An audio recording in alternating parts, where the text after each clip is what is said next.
Can you combat imposter syndrome with narcissistic tendencies? Now, for those of you guys out there that are not familiar with the term imposter syndrome, Rich, can you pull up, fact check that particular definition? While he's pulling that up, I want to give like a brief description of what imposter syndrome is, all right? Think of perpetual doubt, a defeasive mentality, a downward way of thinking. I'll never make it out of prelims. I'll never become a Red Bull BC1 All-Star. You know what I mean? I'll never accomplish air flares. Things of that nature. Yeah. Now, the bipolar opposite of that would be narcissistic tendencies. We have to be careful when we utilize that particular term, narcissistic, right? Because that's a clinical term, and you can't just go around and start diagnosing people of narcissism, all right? Especially if you're not a psychiatrist and shit like that, right? But at the same time, if you pulled up the definition of what a narcissist is, I'm sure there's many people that you could say, well, he fits that fucking description of what a narcissist is. And if you ask me, it looks like a duck, sounds like a duck, it's probably a duck. Yeah. You feel me? But to kind of briefly describe narcissistic tendencies is someone who's in love with themselves or confident or, you know, the type of person who says, I'm going to be the best. I'm going to win this. You know what I mean? I am going to be a Red Bull BC1 champion. I should be acknowledged as top 5 in the country. Things of that nature. So the question, can you combat imposter syndrome with narcissistic tendencies, is something that is relevant in today's day in breaking. You want to go ahead and give me the definition of that, Rich? Go ahead. So imposter syndrome is the condition of feeling anxious and not experiencing success internally, despite being high performing in external objective ways. So basically, internally, you're not believing, but externally, you got it. And then the opposite would be the Dunning-Kruger effect, which is explain that. When Dunning-Kruger effect would be the opposite. Like internally, you're not that guy, or internally, you think you're that guy. Like, so I'm that guy, I need to be this and that. What you were saying was narcissism. Narcissism has more to do with like romanticizing about yourself and you talking about yourself and things like this. In your opinion? You really suck. You're not making prelims in Philly.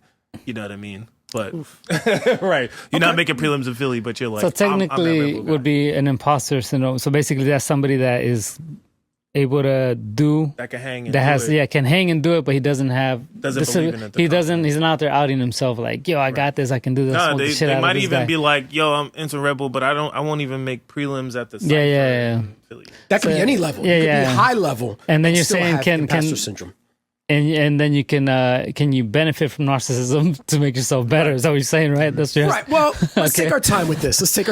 I mean, okay? I think. So, hold on, Rox. Let's take our time with this because I really want to unpack this if possible. So, let me ask you this first: have you ever doubted yourself prior to a battle? Now, I'm not talking about an injury. Of course, I'm injured. I don't know how I'm going to perform at this battle. I'm talking about, have you ever entered a battle, looked across the circle, saw your opponent, and was like, damn, I can't do this? No. I've always had the want to beat him. Do I think that he can beat me? Yeah. But I'm not scared. I'm not nervous to battle people. That's not the... I'm sure you're aware that there's cats out there that they'll enter the battle and they'll be like, do or die. I don't care who you put in front of me. I'm with it. That's how I think. You know what I mean? And then you got cats out there that'll look across, they'll be like, oh shit, I'm battling Rocks, right? They'll start giggling and bend their head. And then they'll fold up like a motherfucking lawn chair. You know this. Yeah. Have you ever in your life folded up like a fucking chicken wing, homie? That I can think of? No, it's more like I wasn't scared to battle them, but I just didn't perform the way I wanted to. So it's like I just fell apart in the round as I went out. So it's like as I was breaking in the round, I started like collapsing. My shit wasn't hitting. So then after that, I was like, damn, I just started losing confidence in my movement. But I wasn't losing because I was like, oh, this guy's going to beat me. I was just like, I wanted to beat him. But then I started beating myself by the errors I started making. So no, technically, I don't think I've ever had that feeling where I'm like, oh shit, like people I respect, I can like say that when we battled Boogie Brass and I got to see Kamel across the floor, like, yo, I've been waiting for this moment. You know what I mean? So, but it wasn't. Few. But it wasn't like a thing where I was like, oh, it's K-Mel. It's like, nah, it's like, yo, this is dope. I got to do this. And then I remember once upon a time, if I could jump in real quick, Yeah. I remember once upon a time you were at an Outbreak and you battled Focus. yeah, And I was watching this video on YouTube and you're looking at Focus dead in his eyes.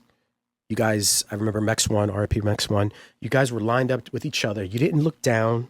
You didn't look to the left. You weren't looking at Mex. You were looking at Focus straight in his eyes, yeah. as if there was no fear in your heart. You know what I mean? Whatever was going to go down, it was going to go down. You feel me? Was that a form of narcissistic tendencies? I don't know. I don't think so. For me, Let's it was go. more, I knew that the mindset for him was that he was going to try and intimidate me by the way he was. I mean, when you see the battle and you see the warm up and they talk us out, we come onto the floor. Focus is coming in there doing the same thing. He's trying not to look intimidated. He doesn't want to show any emotion or anything like that. He's looking at me directly in my face. So it's like, if I show any type of weakness, to me, I'm giving him the upper hand in the battle. So right away, I'm like, oh, hell no, this fool wants to look at me like, let's go, you know? So off the top, my thing is to respond right away. So I don't think that was narcissistic. I just had I had the belief that I could beat him. And my goal was to make sure I don't lose. I'm like, this is the turf. This is my home turf. Like, it's America, you know? And I seen him battle Abstract. I seen him battle certain people before that. And I felt like he was doing really well against them. Mm-hmm. So I felt like, okay, if he's doing well against them and like really holding it down, then I was like, I can't look like I'm giving him like any room. I got to like go all out. So from the beginning, the moment you walk in, you got to look confident. It's like a boxing match. Supreme confidence as you walk on the floor. Supreme confidence. Okay. Okay. Let me ask you this question, homie. And go ahead, Candy. You want to jump in there? Go ahead. That battle.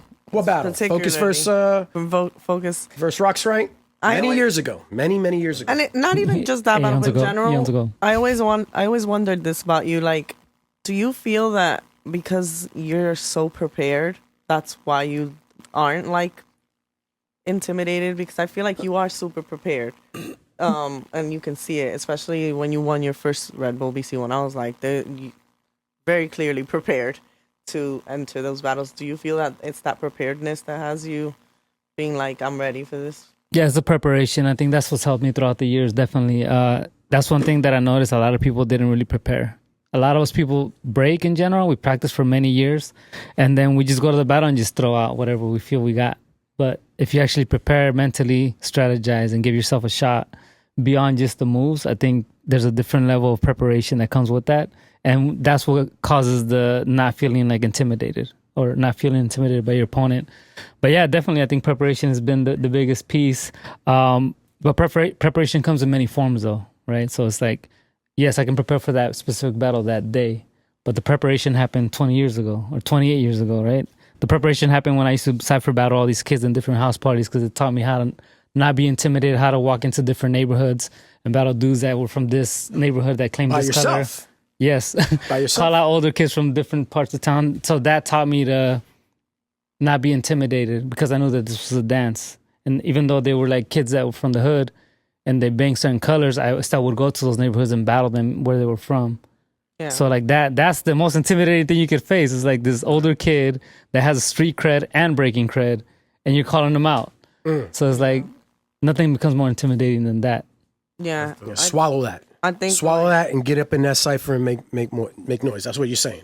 Yeah. Yeah. Yeah. Okay. And I think when people see battles like that, they see what Rocks, right, and even Focus are doing, and they think like it's been the last 5-10 years or something, and they're really like, oh, but I've been doing it, and it's like, no. For me, even watching those battles, I remember looking back and someone showing me footage of you when you were like a kid. And he was already doing half the stuff you were seeing in these battles well. Yeah. And that's when I realized, I was like, oh, he's been preparing for this. This is not I want to do Red Bull 2 years ago and I'm going to prepare. This has like been a long time coming. And I think that's one of the things that nowadays we take for granted because things happen so fast that people think, like you were saying, I can become a world-class breaker in 7 years. No, most of these world-class breakers were preparing for their moment for probably a good 15 to 20 years already. Well, I did reference Lil Sue, who became a world-class champion after 7 years also. We got to fact check. Yeah. I don't Yeah. know. I mean, Fact check it. but Fact check it. I think so. Like Fact check it. what she said, it's just also, I think the times is different, right? You have someone like Little Zoo who you're saying won after 7 years. It's in this generation, the competitive side of breaking has taken over so much that our era was more about innovation and coming up with ideas and defining dope. It's like what's dope in hip hop, what's dope in breaking, and we had to go discover that, uncover that, and kind of let the world speak if it was dope.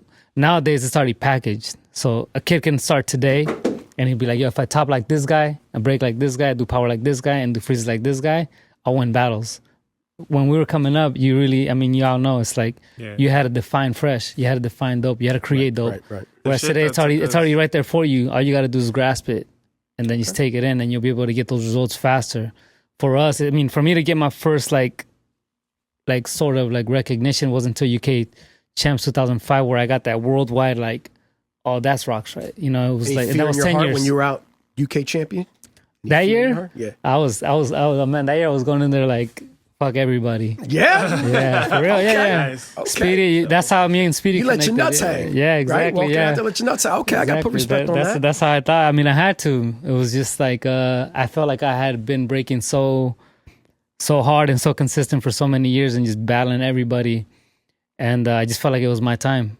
Facts. Yeah. Okay. And I felt Let like me the ask you table this was turned question, Rox. I want to ask you Wait, this Ricky, question. do you think that what would take us like 15 years to do that these kids can accomplish in 7? Not saying starting from scratch, that's kind of ridiculous, but like, because they have these cheat codes, they have the YouTube, they have the packages, they have the workshops. They kind of know what wins the formula already. Yeah, for sure. I think but that's better, right? Because that means that it's progression, right? That means that we're developing the dance faster. Also, people are picking up faster, which means that these kids are going to be able to understand what they're doing and the levels they're breaking at and educate the world on that as time progresses. Like we're taking this long to learn how to even break down what we're doing. I've been breaking 28 years. So it's like as time progresses, it's kind of the next generation is supposed to be better than the last one, right? And that's kind of what we've been doing slowly in breaking. But with these next generations that are coming, I feel like they're more aware of everything and they're more conscious of what's going on and what they're doing. That's why you got people that are on game already with their diet, their training. Like, all this stuff matters. And this is the stuff that we've been talking about for like the last 15. So we've been, when I talk about name drops. Now they want to get on it. Now one of my students, I told them, I said, this guy has been on it for so long like this that naturally he's grew that way. For me, I had to keep changing my diets and keep changing certain things to be able to try to maintain and level up and keep up with these young bloods, So Okay. Saying that though, like when you see someone that is seasoned go up against someone like Little Zoo or because you referenced him, or anyone who's kind of come up in those 7 to 10 year spans that is a world class breaker. If you see someone like Rox go against them, or even recently like Flea, you can see that there's clearly a difference still. Well, that's even subjective. But that's subjective. it is subjective. There's a difference. Yeah, you but see they're still making it to they're still competing at a high level in a competition with people who are considered world class breakers because they've had that amount of preparation in there. As well, the other thing that I wanted to say was when he won Red Bull BC1, correct me if I'm wrong, when you won the first time, I would. you were like the underdog. yeah, that's a funny story. Yeah, it was not. People were not expecting him to win because of the way his approach to the dance, and the ones that were winning were people that were doing the kind of moves that the Little Zoos are doing, and like they were. And so when Rox won, it was kind of like a win for the culture as well, because we were like, yeah, you still actually have to, you still can win and be like a seasoned dope B-boy or B-girl.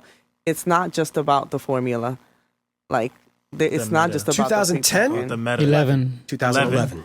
There's a certain meta every year. We always predict like the Red Bulls and stuff like that. There's a certain meta of what's successful breaking every year. Like one year it might be tap mills, then it'll be floor freezes, then it'll be shapes. Like there's always like a winning kind of formula, and it's not just a conspiracy. That's what happens. This is the trends. It's the trends. It's the trends, right? It's the trends. So you broke the trend that year, and everybody was like, "Yo, that's dope." I want to ask this last question before we get into our two main topics of the evening, Rox. Now, with regards to imposter syndrome and combating it with narcissistic tendencies, right?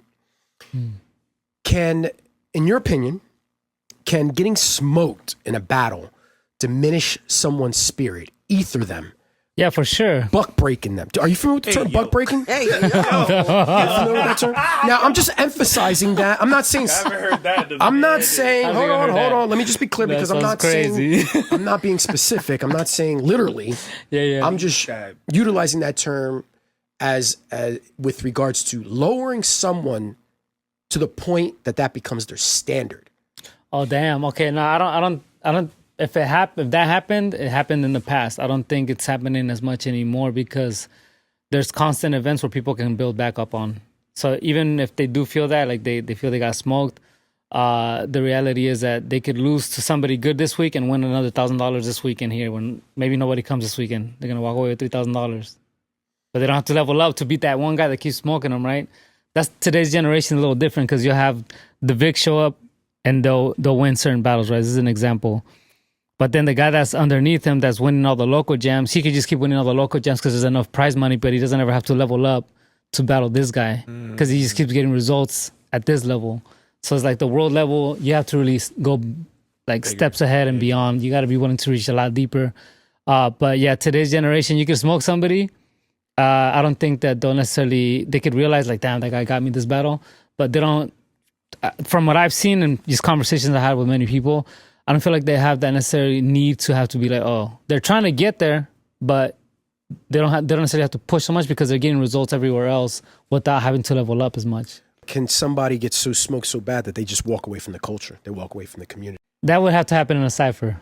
Yeah, I think it's possible. Yeah, but not in a contest. Okay. I don't know. I know. Rich, you want to piggyback off that, homie? It's real.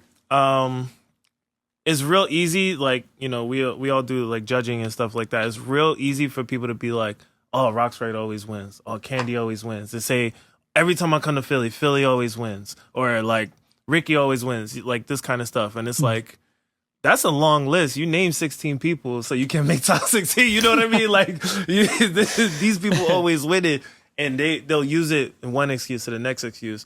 And it only really takes like one good time for them to be like, yo, F the scene. Which part of the reason that I do so much, like at least in Jersey, is because I couldn't take when people would say F the scene. Like I would take it personally because I'm like, yo, what kind of experience that you had that you was like F the whole scene, like everybody, like, yo, there's thousands of people probably got ethered in the cipher. Right. Can be and it was because they cause that situation. Call L's. They call L's in the. They didn't want to cipher no more. They was like, nah, I battle Roxrite in the prelims, and like I had a bad time. I would have made it if I didn't battle Roxrite. It's like, yo, that'd be hilarious. Are you? They get that delusional, and then they get negative. They change their clothes. They leave the jam early. Rich, do you think it's a dub for a breaker to ether someone so bad in the breaking community that they turn around and say, fuck this scene? Yeah, but that was the goal back in the day, right? Back in the day, let's go, Rox. They used to battle. Let's go, Rox. They used to battle for names and careers, basically. That's why people don't battle as much, because